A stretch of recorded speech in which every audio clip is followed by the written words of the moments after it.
pretends a smattering of law is not enough. You must know your rights. Did you know it was against the law to take a photograph in a public park? Of course you didn't.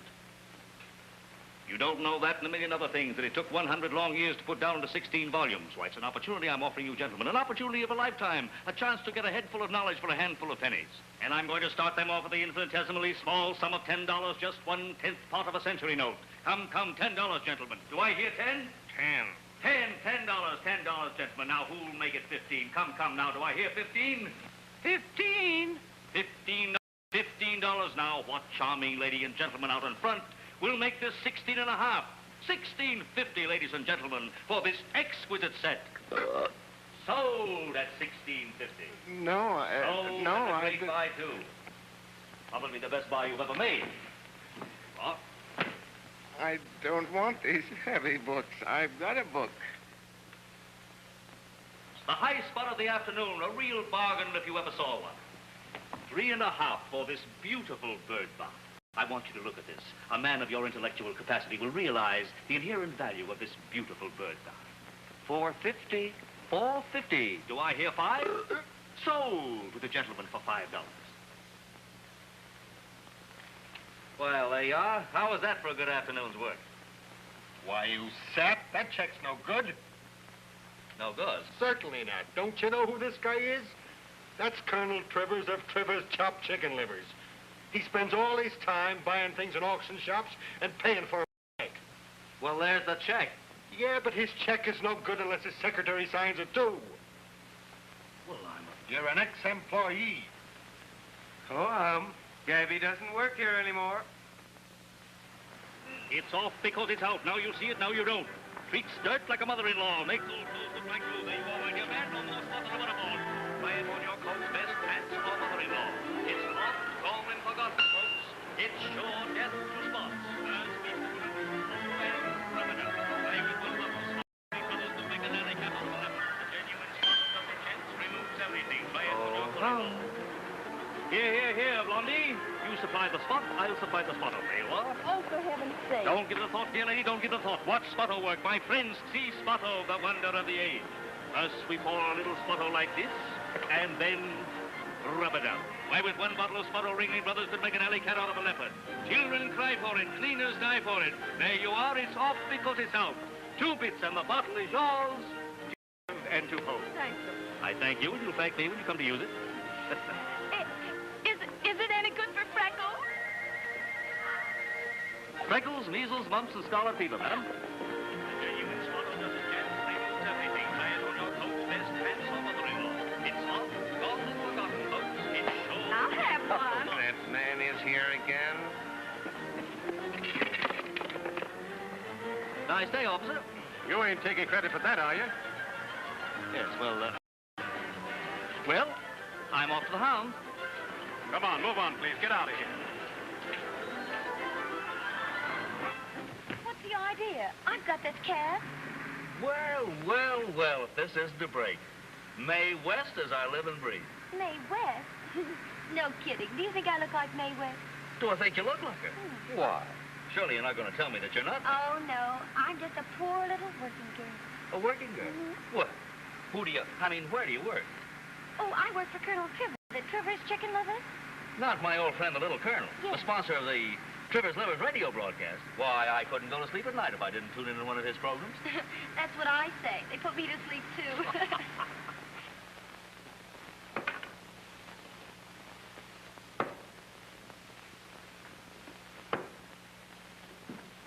Hey, Smitty, you can't go in there now. Why not? Little Napoleon's rehearsing a radio broadcast. What? Again? And you will hardly believe it, but I am now tall and muscular and sunburnt. At least I'm sunburnt in the summer. Trivers chopped chicken livers come right from the chicken to you. They are put up in cans, as you can see.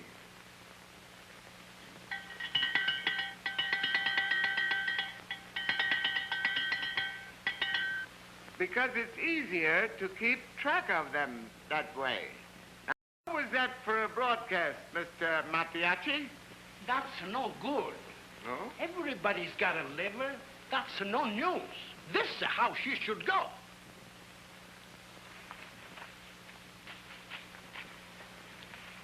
Hello, everybody. Are you all listening? You all know what he is, the liver. You all got a liver, huh? Well, your liver, she's no good. Trevor's liver, she's good. Se avete vostri figli e la vostra famiglia, usate Trevor's livers. That's how she should go. Surprise. Well, well, if it isn't the old Colonel himself. You know Mr. Gabney, Bunny Winnie. Gabney? Oh, the bird bath, man. Mr. Gabney's a great radio announcer. He told me so himself. And you know I can pick talent, Bunny Winnie. Mr. Mafiachi was just helping me with my radio program. That's what's wrong with your programs, Colonel Trivers? What you need is in your livers. You mean the old pepper? You're a very lucky man, Colonel. A very lucky man. Why, your troubles are over. When I handle your liver, I'll bring home the bacon. The great Gabney got here just in time.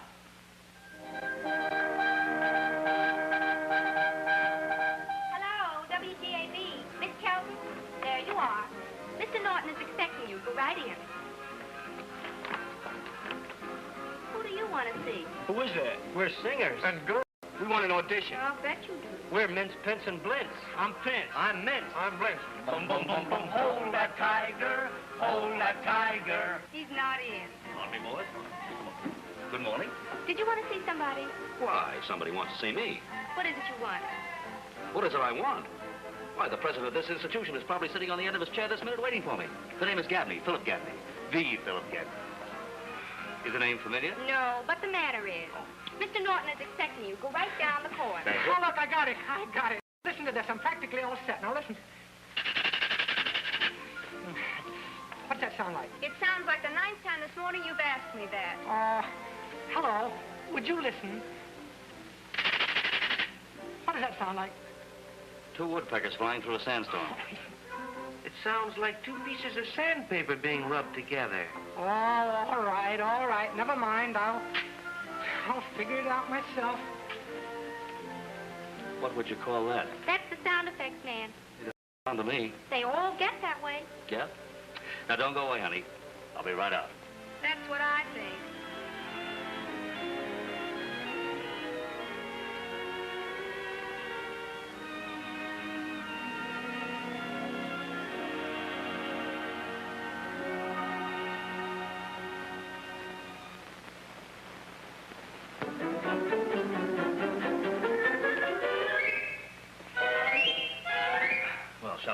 Shall we toss a coin for it? Say, haven't I seen you someplace before? Well, probably. I get around. You know what I mean. Oh, I know. You're the Spotto man. Uh-uh. What a memory. What a spot removal. Well, honey, don't tell me that Spotto didn't remove the spot. Remove the spot. Remove practically everything with my underwear. Well, as a matter of fact, I didn't think so much of it myself. That's why I'm going into this racket. This racket? Yes, sir. I'm on my way to see President Norton this minute. Why, you're looking at the future master of ceremonies of the famous Trivers Livers program. Great racket, this radio. Well, if it isn't, it will be when you get into it. Why, it's the industry of the future. Stick around, honey. I may be able to do something for you on radio. Thanks. I'll only be a minute, so, don't go away, cutie, huh? Not bad. The Colonel seems to think that you'll be a great asset on this program. Ah, the Colonel's a very smart man. Colonel Trivers spends nearly $1 million a year on the air. I know it, President. I know it. I'll make Trivers Livers live. Yes, I'll put Trivers Livers on the plate of everybody with an earshot. There, didn't I tell you? Mr. Gabney sold me a bird bath. And he hasn't got a bird. That just goes to show you. Yeah, but I've got a bird now. Very cute little bird. But she don't seem to want to take a bath. Quite. Now, Mr. Gabney, I've sent your manuscript down to the program department to be edited and okayed. And if you'll stop and see Kelton, the program editor... I'm on my way, Mr. Norton. I'm on my way. Colonel Trivers, this is a lucky day.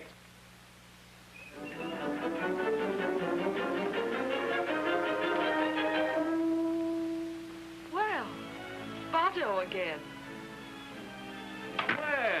Well, as I live and breathe. free. Why didn't you tell me you worked here? Well, why didn't you ask me? Say, I've got to have a long talk with you. Just as soon as I come back. I'm looking around for the program director. Is he here? Oh, I'm very much afraid the program director doesn't like your script. The program, he doesn't like my script. Say, that lame brain so-and-so, that guy. I'm the guy. You mean you're Kelton? In person. Well, what do you mean you don't like my script? Well, I wrote that myself. Maybe that's what's wrong with it. Say, listen here, I guess you don't know who I am. I'm Gabney, Philip Gabney. Well, I've got more degrees than you can find in a thermometer. I can make the English language sit down, roll over, and jump through that. And you're going to tell me how to write? Ho, ho, ho. Did you change $5, mister?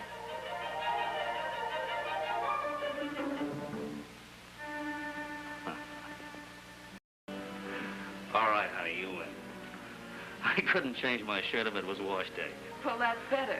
Now maybe I can help you with this thing. My fate is in your hands. Oh, now, I'll be good. Understand.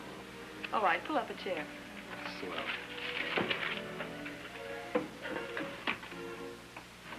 I can't understand how I ever got an ink stain back there. You don't have to worry. It's as good as out right now. There, that spot will never show anymore. Thanks, that's swell. And it's only a quarter. Gee, I knew they had anything like this. I've only got 50 cents. That's each. all right. Take 2 bottles. Sold. Well, I guess I'll be going. But aren't you going to wait for the big mouthpiece? No, I just remembered I've got a date.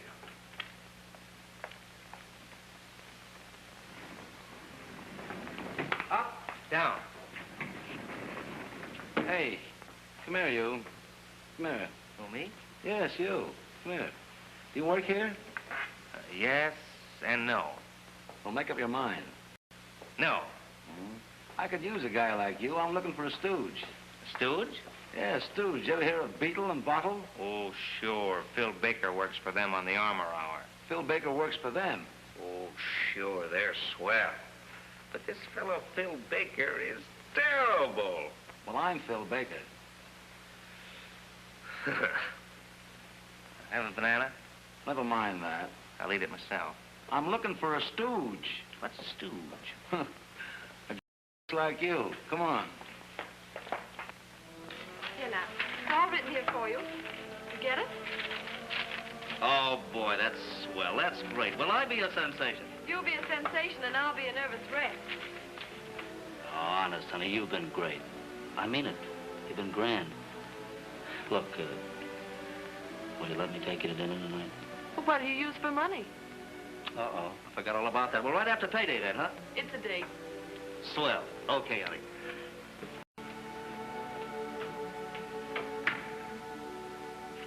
Well, honey, here I am again. Signed, sealed, and delivered right on the dotted line. What do you think of Well, that? congratulations. Thanks, babe, thanks. Where's the boyfriend?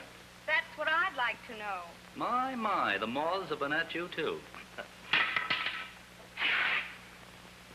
What did that sound like? I don't know. I'm afraid to find out. What did that sound like? Oh, it's you again, huh? My boy, you're a genius. Can I see you alone for a moment? I'll show you a great sound effect.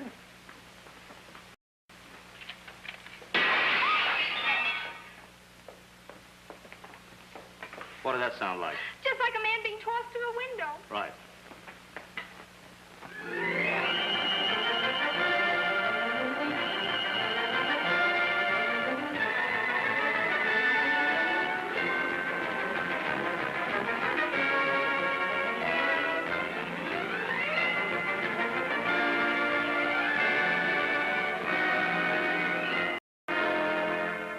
Good evening, ladies and gentlemen.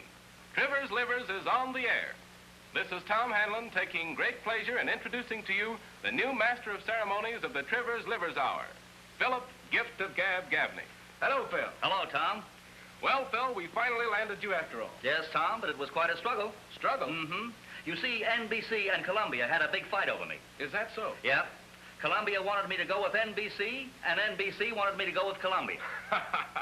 Well, Phil, old man, you're on your own. All right, Tom, thanks. And now, ladies and gentlemen, this is Phil Gabney, trying not to sound as scared as he feels, introducing Gus Arnheim and the Downey sisters. Let her go!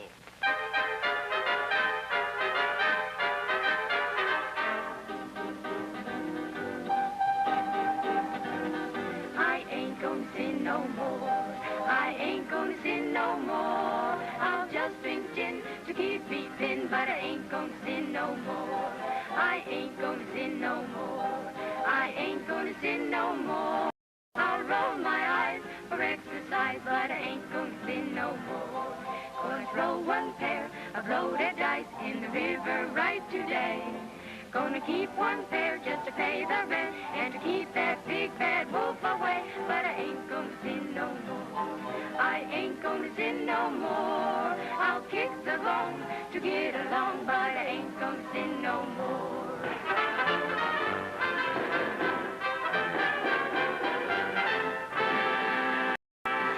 And now, ladies and gentlemen, that celebrated star of radio and stage, Phil Baker, in a cockeyed little comedy, proving that you don't have to be crazy to be a radio star, but it helps. The absent-minded doctor, Phil Baker. Take it away. Come in. Oh, it's the door. Hello? Dr. Brown's office. What? You'd like to see the doctor about a bad case of gout? I'm sorry, but the doctor already has a bad case of gout.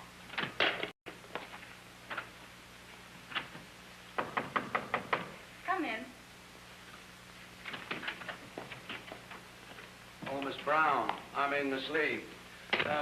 What did you do with the papers on the Stanley case, eh? Why, Doctor, I forget. How can you be so absent-minded, Miss Lee? I'm sorry, Professor. See, if that's for me, tear it up. Hello? No, the doctor's out to lunch. Would you like to speak to him? It's for me. For you, yeah. Hello? Mrs. Drizzle-Kisser? Yes. What? Little Willie is sick. He swallowed $50. Well, just give him some yeast and the dough will rise. I know it's old, but they laugh. Goodbye.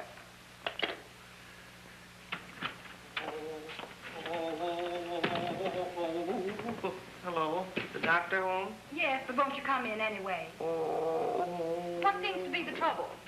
I can't remember.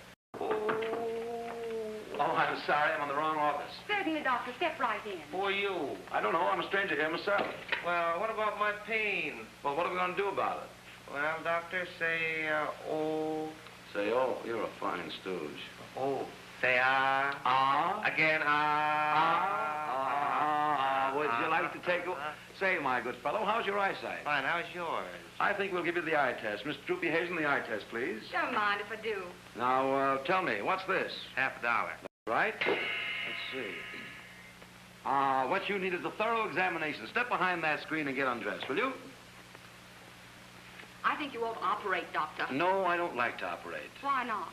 I don't know. I guess it's because I'm an incubator baby. An incubator baby? Yes. You know, on Mother's Day, I always send flowers to an oil stove. I get it.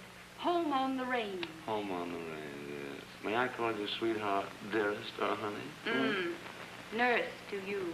Nurse to you, too. Doctor? Doctor? I'm ready for the operation. All ready for the operation. Let's go. Now, I'm positive you need an operation. I feel dreadfully nervous. I never had an operation before. Oh, you needn't be frightened, sir. Neither has the doctor. Oh, let's see. I say, old man, what were you before you became a doctor? I was a head chef in a Hungarian restaurant. The anesthetic nurse, if you please.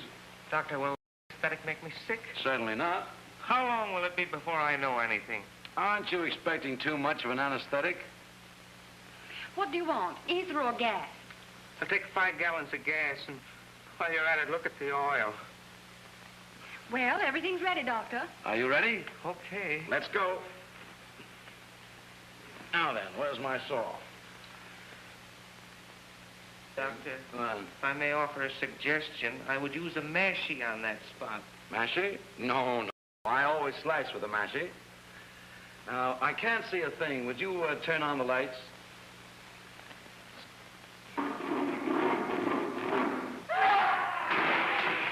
Turn off the lights.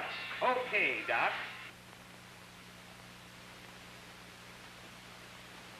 Well, maybe I'm wrong. You know, really, Phil Baker's not a bad guy at heart. The first thing he did after signing his radio contract was to buy his wife a washing machine, but she doesn't like it. Every time she gets in it, they knock her down. And now, ladies and gentlemen, How was I? Not so bad, eh? Never mind that. But for a guy that's never done any broadcasting before, that Gabney's swell. What do you mean, never did any broadcasting? Why, he's been gabbing since he was that high. I'll bet he's getting a lot of phone calls just the same. That's what counts. Why, the first time Graham McNamee went on, he got so many phone calls, they doubled his salary. What do you mean? I mean, so many people phoned to tell the studio they liked him. And they doubled his salary. Yeah. Hello? WGAB? I just wanted to tell you that I think this Philip Gabney is marvelous. Simply marvelous.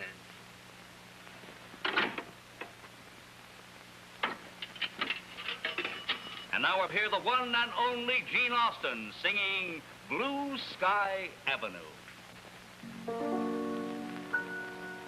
When daylight meets the twilight and the sun has gone to rest, I hurry to my avenue of dreams. Each night I find them waiting, the ones I love the best, beneath the sky of blue, on Blue Sky Avenue. It's wonderful in the evening when my daily work is through, just to take that little road that leads me to Blue Sky Avenue. It's marvelous in the evening with a love you know is true, happy and contented in a dream house on Blue Sky Avenue. My Linus by my side, a baby on my knee. Yes, indeed, I'm satisfied. Life's been mighty good to me. Any time in the evening, if you're feeling kind of blue, you're invited to a bit of heaven on Blue Sky Avenue. Thank you, Gene.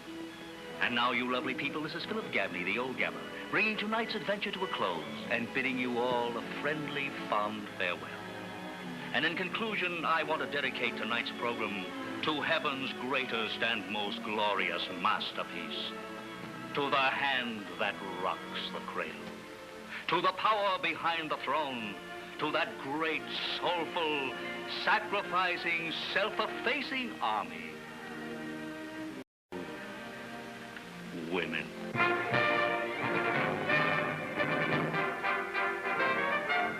I don't like the sunshine, and I don't like the dew. I don't like the moonlight, never, never, I love you. I don't like bananas, and I don't like lamb stew.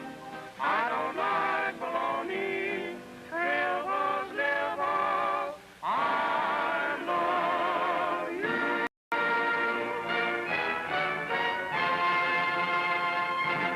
WGAB, we all up here in Harlem want you to know that this here Gabney is the fondest thing we are of which. Yes, ma'am. I thought I was pretty good, huh? But I mean good. Do you want to know what I really think? Sure, I can tell you. All right. I think it was a lot of hokum, but I'll tell you what else I think. I think the men who heard you tonight will hate your insides. But I think every woman in the country is going absolutely nuts about you. Does that include you? Well, I'm doing a man's work. Oh, here he is. Philip, you were simply gorgeous. Oh, that's nice, eh? That there part about the woman, that was beautiful. It reminded me of my aunt in Kokomo County. She was a woman, too. Come on, I've dinner planned. Let's celebrate at the Ritz. Oh, no, it's too bad. You see, I've asked Miss Kelton to dine with me. There were a few things on the she didn't like. Well, there were a few things I didn't like in the program either. Come on, Bunny Wunny. Come on, dear.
drops back to punt formation, and just a minute, folks. I think he's going to kick. Marowitz kicks, and he gets off a beautiful punt to Bradley's 29-yard line.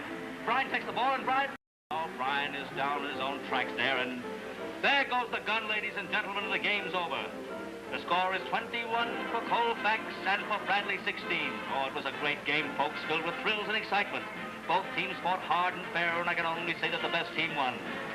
This is your old friend, the great Gaffney, signing off, ladies and gentlemen. And I'll see you next week at the Bradley-Winston game. Oh, sorry. What's the idea, you big clock? Why, Bentley, is that kind of becoming to an alumni president? Listen, Gaffney, I never did like you anyway. And for 2 cents, I... Please. Why, you big blabbermouth.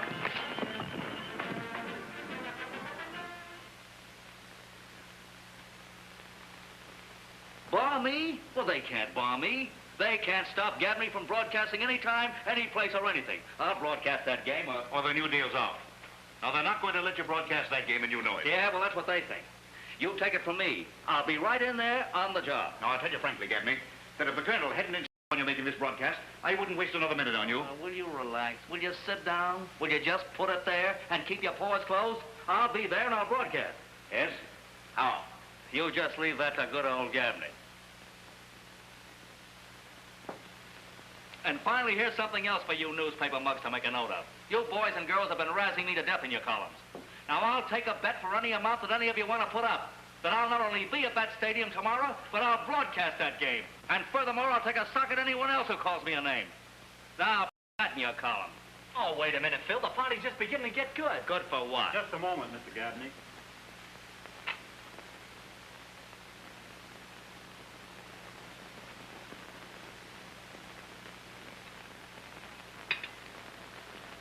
Phil, you haven't eaten a thing. Oh, sure I have. I just had a late lunch, that's all. You are worried, aren't you? Worried? Why? What have I got to be worried about? The game tomorrow. I don't think there's a chance of your broadcasting it. Of course there is. Well, I told you I had that late. Well, you believe me, don't you? Sure. Again? Oh, what's the use of pretending? I can't fool you, honey. I give up. I know. I thought of everything. Everything. And I thought I was so smart. Well, now I'm sunk. But I've got to think of something. I've got to. You dared me to broadcast that game tomorrow, and I've got to. If I don't, it's curtains, that's all. You know, if you'd only let all this go to your heart instead of your head... But what am I going to do? That's what I got to find out. What am I going to do? Well, even if you do find a way, you're going to be so potted by tomorrow morning you won't know the difference between a microphone and a knothole. Oh, honey, you don't seem to understand. I'm going nuts, I tell you. 100 million people are going to laugh me out of this radio record if I can't think of something. And there's only...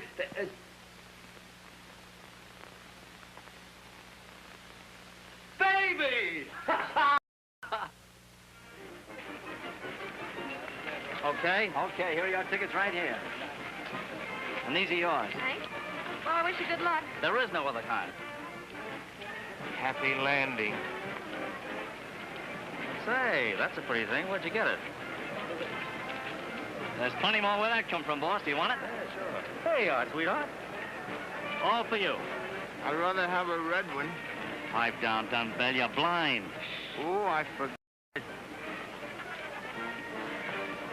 Wait a minute. No, you don't. Don't what? You don't get in here. And why not? You're Gaffney, ain't you? The great Gaffney to you. Well, that way out to you. I guess you don't know who this gentleman is. No, I guess you don't. You'll both get in here over our dead body. Very well. Oh, officer. Oh, hello, Mr. Gaffney. Officer, you're undoubtedly conversant with the law. Yeah, I should be. I wish to call your attention to Section 3, Paragraph 16, having to do with public exhibitions. Yeah. I have here 3 tickets for this public exhibition. They have been bought and paid for with cash. These gentlemen tell me I'm barred. Tell them, officer. Nothing doing, gents. This is a public exhibition. That's the law. You can't bar anybody that buys a ticket. Brilliant fellow. All right, you're in. But you can't buy any tickets that'll allow you to broadcast. And if you go near that broadcasting booth, you're out. Calm yourselves, gentlemen. Calm yourselves. I'm going in solely as a spectator. Thank you, officer. Good afternoon, gentlemen. Come, Colonel.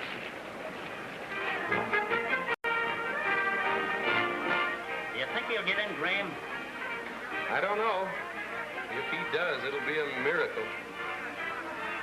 Well, will you look at that? Yeah, right on the 50-yard line. That guy's a Houdini. Well, you comfortable, Colonel? Yes, I'm all right, I guess. I think my shoelace is untied. Huh? Well, it's practically tied.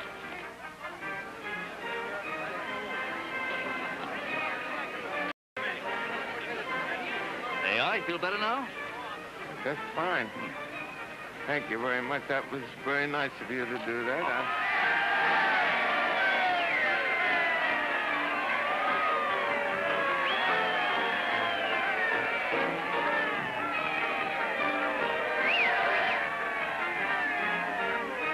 Higher!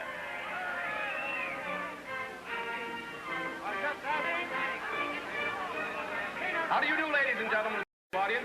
This is Graham McNamee speaking to you from station WGAB and bringing to you, through the courtesy of the Trivers Chopped Chicken Livers Company, the 33rd Annual Bradley Winston Classic. Question on the tongue of every sport-loving man and woman in America for the past week has been whether or not Philip Gabney, the man with the gift of gab, would broadcast today's game. Well, ladies and gentlemen, Philip Gabney is going to broadcast today's classic. Defying Bradley authorities and an army of special police and alert guards, Philip Gabney will describe today's to you in that vivid detail from Bradley's own stadium. And is Bradley's face red? Take it away, Philip Gabney. Well, folks, hold on to your seats. This will go down in history as the greatest event of all time. Not only does this broadcast come to you through the courtesy of Trivers Livers, but also through the sagacity, ingenuity, and death-defying nerve of your old friend Gabney the Great. In the face of tremendous odds and peril, Gabney is broadcasting this Winston-Bradley game.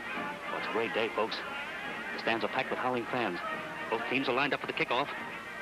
The authorities who said I couldn't do it are eating their fingernails to their elbows. All right, Bradley's going to receive. I can't understand how you can broadcast to a chrysanthemum. Gabby's got that all figured out. But don't you see, he's got a lapel microphone set into it. Last night, the boys ran a wire down from the control booth to their seats. A lapel microphone? Gabney would think of that. Wouldn't he, though? He's got a great bean on him, all right. Yeah, the size of a watermelon.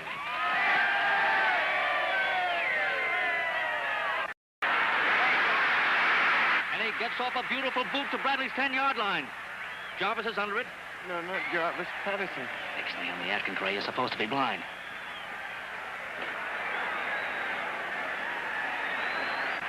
No, it's a pass. It's a pass. It's a long pass. Oh, it's a beauty, and it's completed. And Patterson's off 20, 30, 45 yards. And he's down on the 15-yard line. Oh, that was a beautiful pass.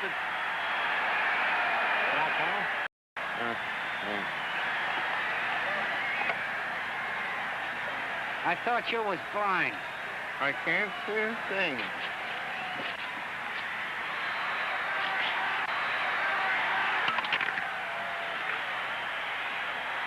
Well, Bradley looks like a different team today, folks.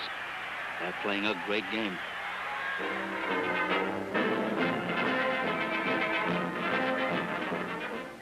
And there's the gun, and it's all over, folks. It's all over with the shouting. Bradley 4-7. And this is your old pal, the Greater Gallo, the fellow they couldn't keep away, saying so long and reminding you that a Trivers liver on the table is worth 2 on the wing. All the egotists that I've ever heard. He may be an egotist, all right, but he certainly got in, didn't he? He's on the job, all right. Only, well, after this, you mark my words, there'll be no living with him.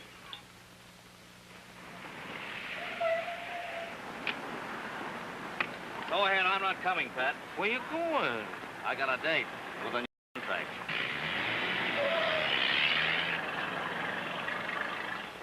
Well, I wonder what's keeping the boyfriend now. You don't mean what? You mean who? It's after 8 and I'm starving. Probably a lot of traffic coming down after the game. Well, I'm still starving.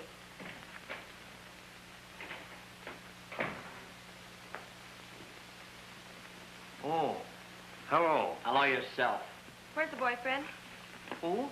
The windbag. Bill. Oh, him. No. Not him. 2 other fellas. Well, he's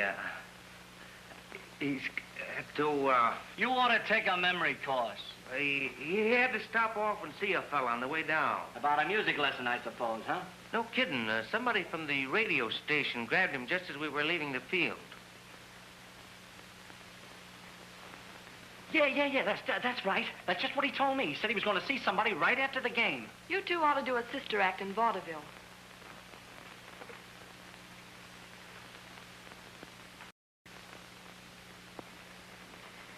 But when I go out with Bunny, I have to furnish all the excitement. Well, he'll have to furnish me with more dough if he expects me to do any more broadcasting for him. You let little Margot worry about that. Say, where is little Moonpuss anyway? Oh, he's waiting for me at the Ritz.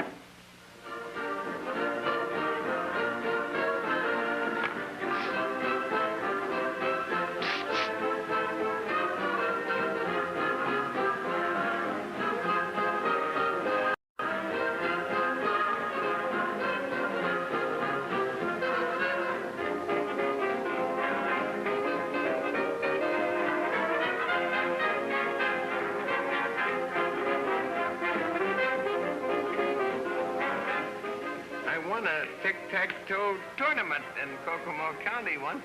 Well, chess is my game. Well, are you very busy?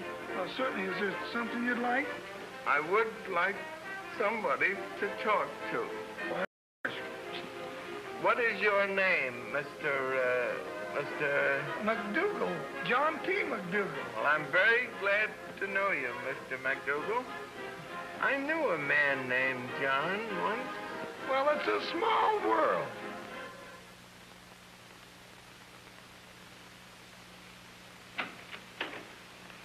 Hello, Bro Brummel. Meaning what? You're a sap to stand up a girl like Barbara. That was no stand-up. That was business. Maybe that's the word the Greek said. I said it was business and was. I don't mean monkey business. You want to get anywhere in this world, Pat, you've got to play every card in the deck. And I'm playing them all. I've been broke most of my life. Now I've got a chance. Barbara ought to understand that.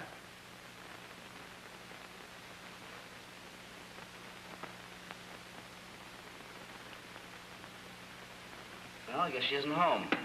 I'm thinking she wouldn't answer if she was. You mean she saw because I broke that date? Well, women are that way. Well, okay, if that's the way she feels about it. Sap. There it is in black and white. You listen to me, you pork and beaner. You take the bows and I take the insults. It's about time you got wise to yourself. You can thank me for every line of publicity you ever got. Where do you get off telling them you're too busy to be interviewed?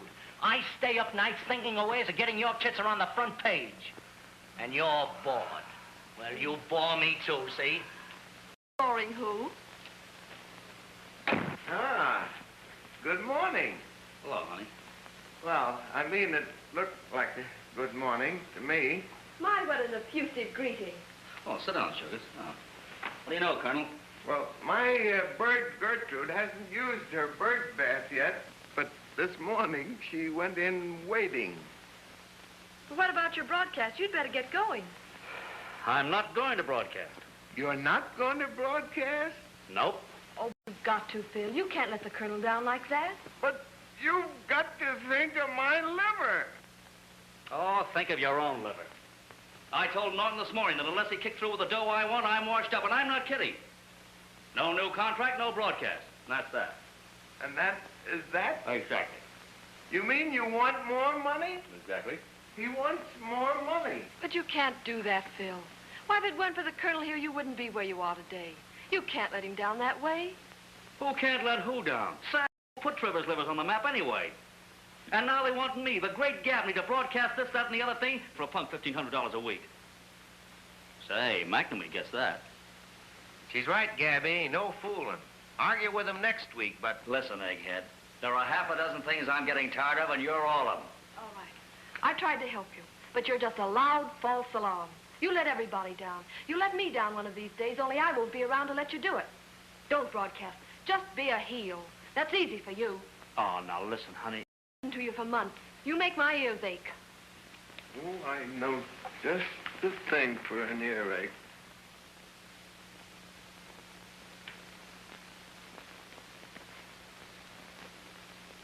Get my hat and coat. I don't like bananas, and I don't like lamb stew. I don't like bologna, Trevor's liver. I love you.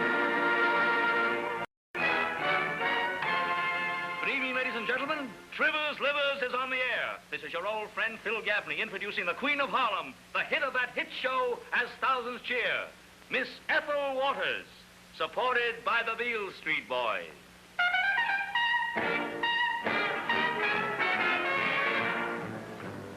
Good people, members of this congregation, old man Rivers waiting for me. Good people, gonna get me some salvation, gonna wash my sins away.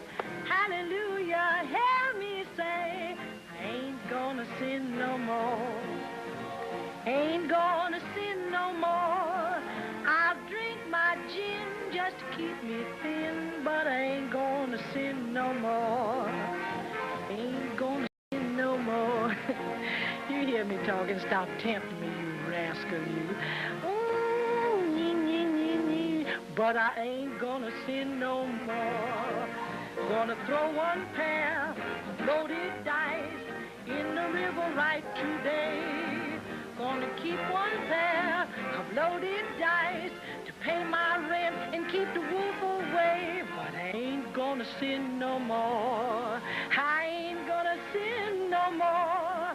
I have my fun like anyone, but I ain't gonna sin no more. But I ain't gonna sin no more. I ain't gonna sin no more. I'll have my fun like everyone, but I ain't gonna sin no more.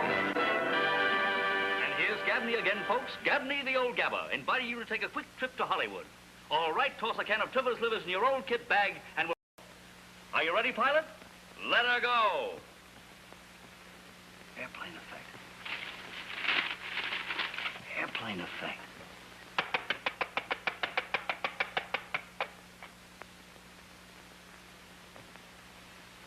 All right, we went by boat.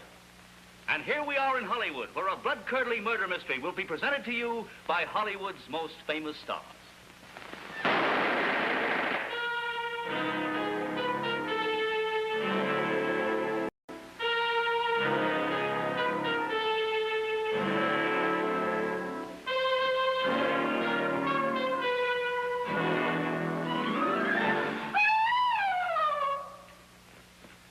Who screamed? I did. Look. I didn't hear anybody scream. Scream for Kelly. He's dead. What's the first thing to do in a murder case? Find it. That's the corpse. What do you know about this? Nothing. Nothing, huh? Then how do you know that's the corpse? Oh, I've known him for 5 years. You hear that, Doyle? He's been dead for 5 years. Nice work, Kelly. Now, let me think. What would Philo Vance do in a case like this? Well, Philo Vance would ask the witness where she was on the night of June 13th. Go ahead. Ask her. I was not. Somebody killed him. How do you know? We're detectives, aren't we? Oh. We gotta find a clue. Yeah, we gotta find a clue. Hey, there's a clue. That's not a clue. That's a closet. Nice work, Kelly. What time is it? 6:27 and a half. That's right. We got to find a clue. Aha! What's that? What's the cat doing in the birdcage? Oh, he went in there for his lunch. That's pretty. Nice work, Kelly. Speak to me, darling. Speak to me. Ah, what good would that do? Who are you? I am Lottie Von Pepper. That's Lottie Von Pepper. Nice work, Kelly. How are you, Pete?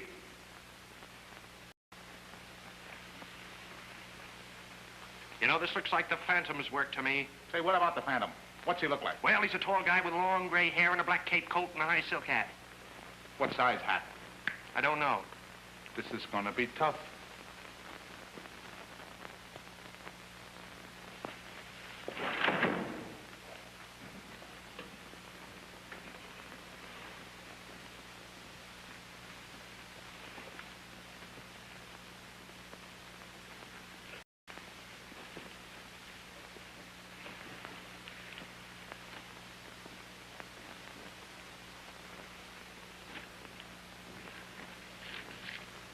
Aha! Mabel, Oxford 8345. 8346.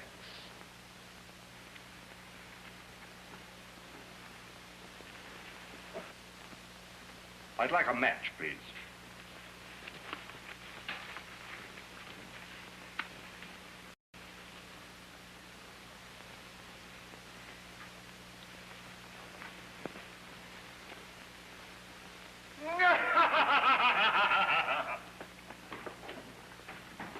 This is a fine time to be laughing.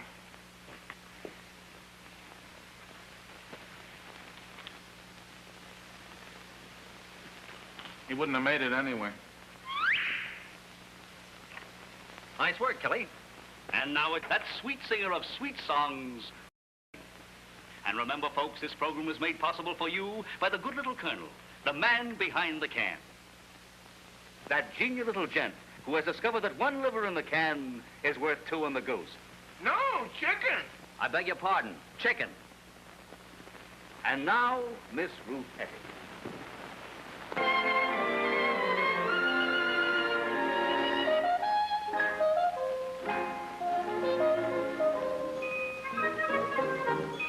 I haven't heard a word from you since the day we parted, since the day you said we're through. I haven't done a single thing since the day we parted. I only grieve and make believe, talking to myself, talking to myself. Every night I tell you how much I adore you, but I'm talking to myself. You're so far away, I've so much to say. Every night I keep repeating, dear, I love you, but I'm talking to myself. I tell each little daisy all about the things we planned. Say my friends all think that I'm crazy, but they don't understand. Talking to myself, talking to myself. Every night I tell you how much I adore you, but I'm talking to myself.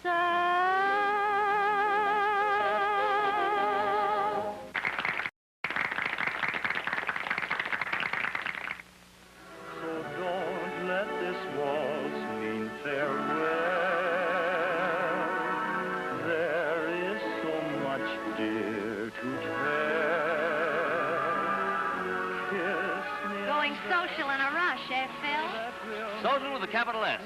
Listen, Ruth, you gotta climb. And I'm climbing. Oh, the old crowd was all right for a while, but I'm ahead of that now. I'm a big shot. Don't let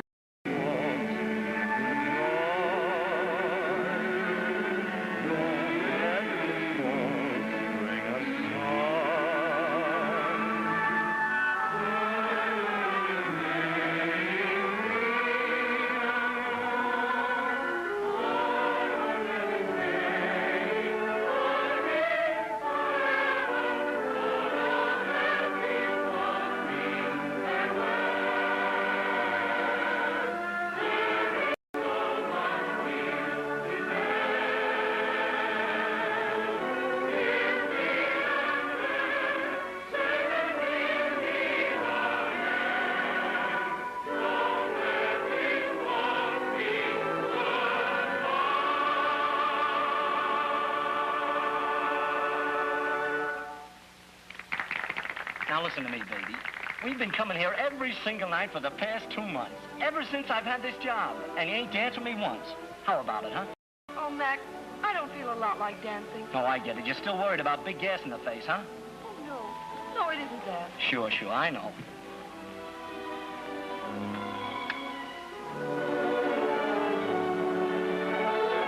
It's sort of stuffy in here, isn't it? Oh, I don't know. I'm very comfortable. But I'm terribly warm. Honest, I am. Maybe it's something I ate. Let's go over to Cafe de Paris. They say they have a swell floor show over there. Oh, I like it here, Mac. It's nice. I know it, but we've been coming here every single night. Let's go somewhere else for a change, will you?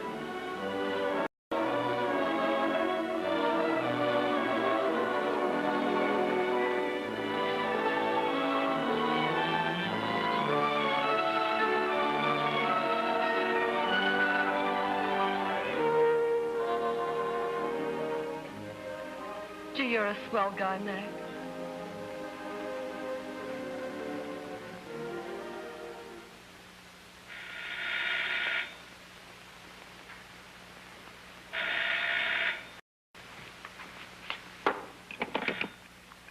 Shoot. Huh? Oh, no. I don't know where he is, Mr. Norton. He said something about sitting up with a sick friend last night. Okay, if that's the way you feel about it.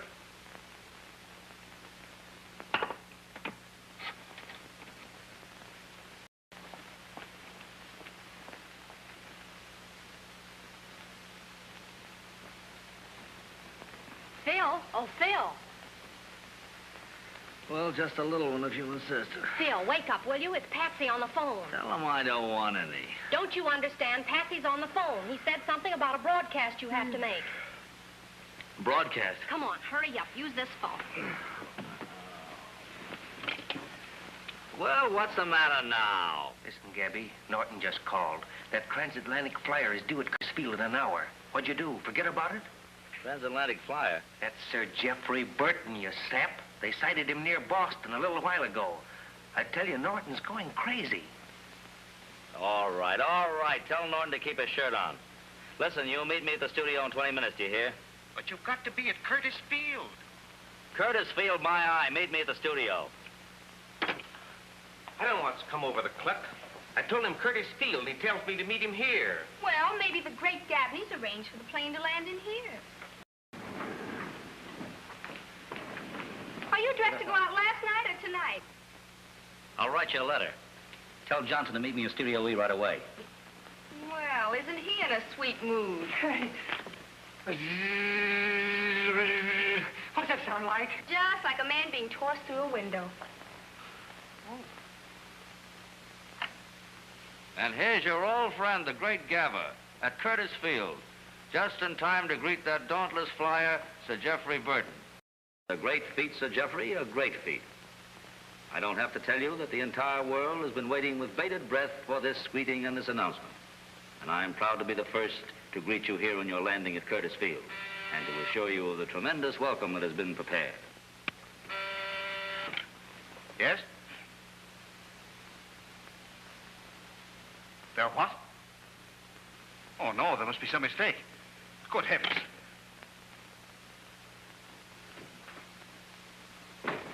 I know that people will be thrilled if you'd only say a few words, but I know, too, and I know they'll understand that after your grueling flight...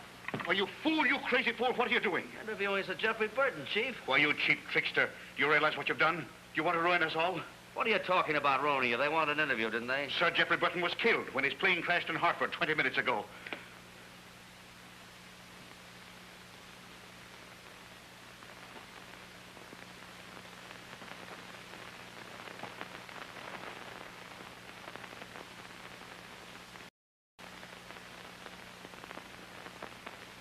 Listen, Gabby, you can't do this. Pull yourself together. Suppose you ain't on the radio anymore. There are a million other rackets, ain't there? Drinking yourself to death. How long do you think you're going to last? You pulled a boner, so what? Guys have made mistakes before. Why, even I make mistakes. I told you I didn't want to listen. Now get out. Get out. Get out!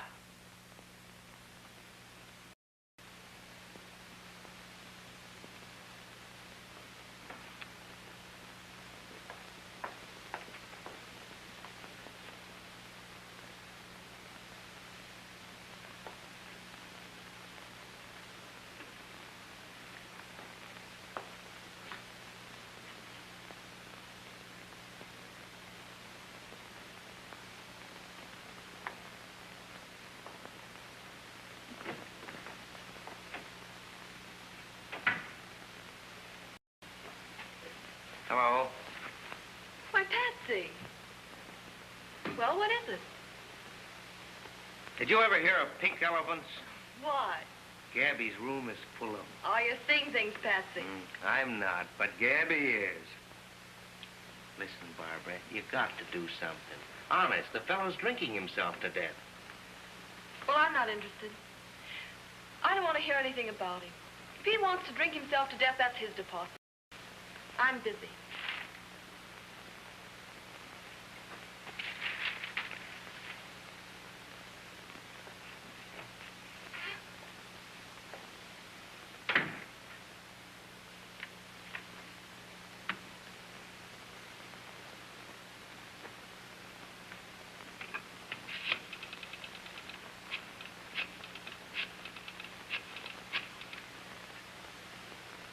Max. This is Barbara. Passenger plane found! Extra! Read about that big plane crash! Oh, hello. Where's Sour Grapes? He's inside, but he won't see you. Who won't see who? Come on, honey. Uh-oh. You've no time for that. What do you mean? They found the transport that crashed. What transport? Never mind what transport. A passenger plane crashed in the Alleghenies. It's been lost for 12 hours. Well, they just located it a short while ago. It'll take them 2 days before they can reach it. What's that to me? It's everything to you. Mac's got a great idea, and you've got to listen to him. They don't know whether that ship is dead or alive. They can't get to them, see? That's where you come in. We're going to put you in a plane with a broadcasting outfit. You're going to fly over that wreck, you get it? Millions of people are waiting to find out what happened to the passengers on that plane, and you're going to tell them. It's everything you need, Phil. It'll bring you back. Bring me back from where? All right. I'm signing off. He's all yours. Where are you going, Mac? I'm going out and kicking an old lady. It's more fun. The great Gabney, moping in a corner, hitting the booze to drown his sorrow. Just a dime novel hero, the great Gabney. The great windbag, rather. Oh, I knew you were all talk, all bluff, all chin music. But I didn't know you were yellow. I guess that completes you as the all-American bust. Oh, Phil, snap out of it. Don't you see what this means to you and to me? This is a chance for you, Phil. I've been on Norton's neck every day. I've told him not once, but a million times, that everybody's entitled to make one mistake. I told him about this. He's for it. He wants to give you another chance. Oh, Phil, you're not going to let us down now, are you? Listen, I'm just a lot of noise, and you know it. I've never been able to fool you. Oh, why do you bother about me? Why do you think?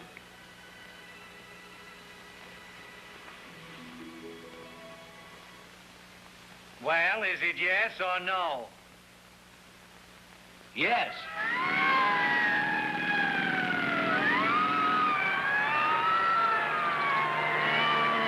Good is it going to do you to be the best radio announcer in the cemetery?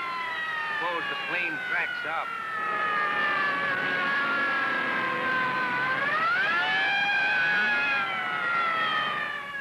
Still think you're a sap, doing this just for a day. Listen, kid, for the first time in a long while, I know what I'm doing. We'll be at the airport any minute now.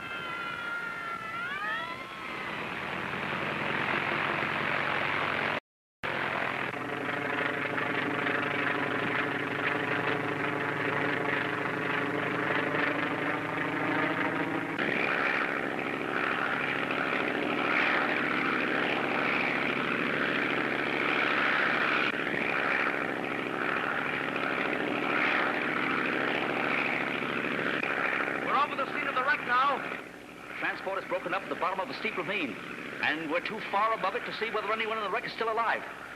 We've got to get close before we can give you more details. But it's absolutely hopeless to attempt a landing, and it'll take at least 2 days for a rescue party to reach the wreck on foot.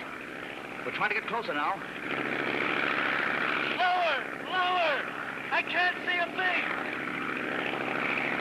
But you gotta get closer, you sap! I can't see anything!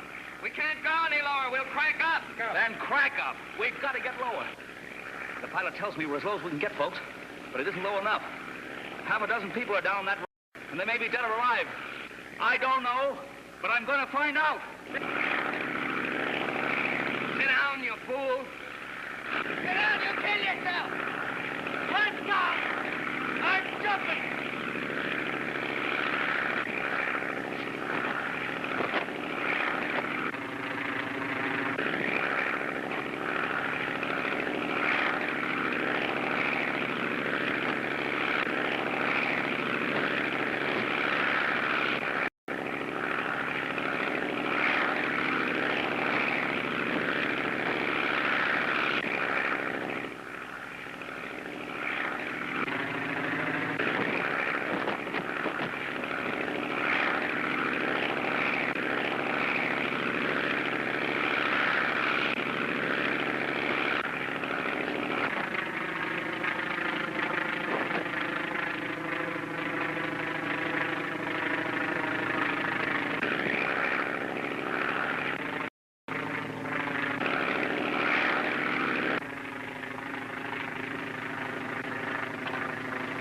A great bit of news, folks, but a great bit of news. The parachute opened. I'll be down beside that wreck any minute now. And it may interest you all to know that you're listening to the first broadcast ever made from a parachute.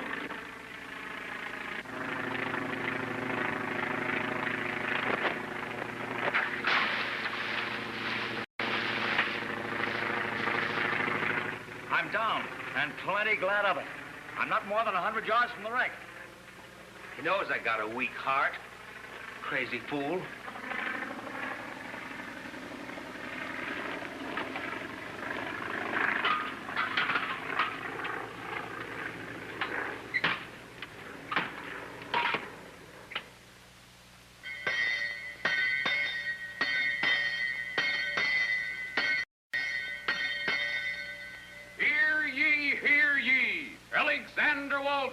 The town crier.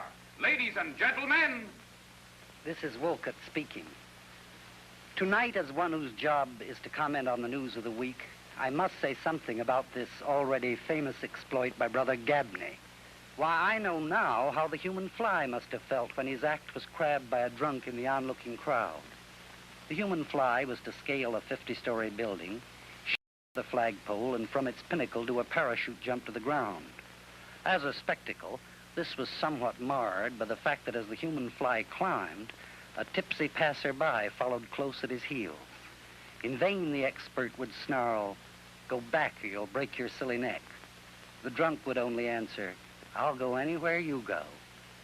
Finally, at the top of the flagpole, the human fly unhooked his parachute, said, "Well, so long, buddy, I'm leaving," and started his slow descent to the ground. He hadn't gone far when the drunk shot past him through the air, his speed unimpeded by any such gadget as a parachute, hissing as he went by the one word, "Sissy." But why should I continue my petty lamentations when tonight at this station all is festivity? Even now in the next studio, great preparations are afoot, and I'm inclined to sign off and join the rest of you who are listening in. Gonna sin no more. Ain't gonna sin no more. I'll roll my eyes like the size, but I ain't gonna sin no more. Gonna throw one pair of loaded dice in the river right today. Gonna keep one pair just to pay the rent and to keep that big fat look away, but I ain't gonna sin no more. I ain't gonna sin no more. I'll kick the gong to get along, but I ain't gonna sin no more.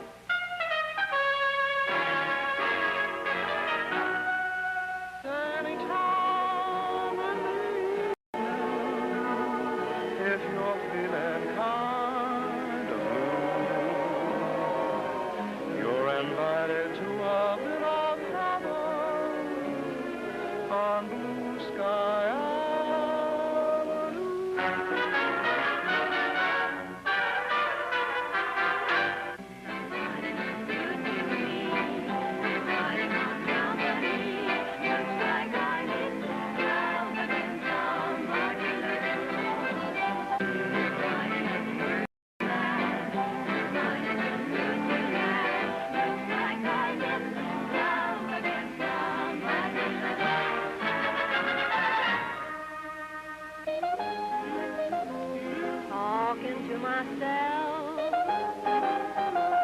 Talking to myself every night, I tell you how much I adore you.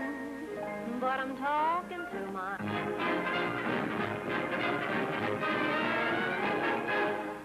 How do you do, everybody? This is Tom Hanlon announcing the Trivers Livers Hour. And now, ladies and gentlemen, it has been my great honor to have been selected to broadcast an event of interest to every radio listener from the Atlantic to the Pacific.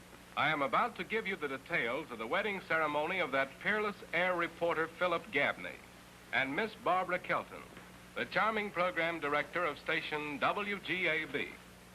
The wedding has just been solemnized by the Reverend Dr. Stephen Gale. And now, ladies and gentlemen, it is my pleasure to bring to you once again a voice that you haven't heard in quite some time. Your old friend, the Greater Gabney. Thank you, Tom. Hello, hello, hello. This is your old friend, Phil Gabney, about to kiss the world's most beautiful bride in the studios of station WGAB. and not through the courtesy of Trevor's Livers.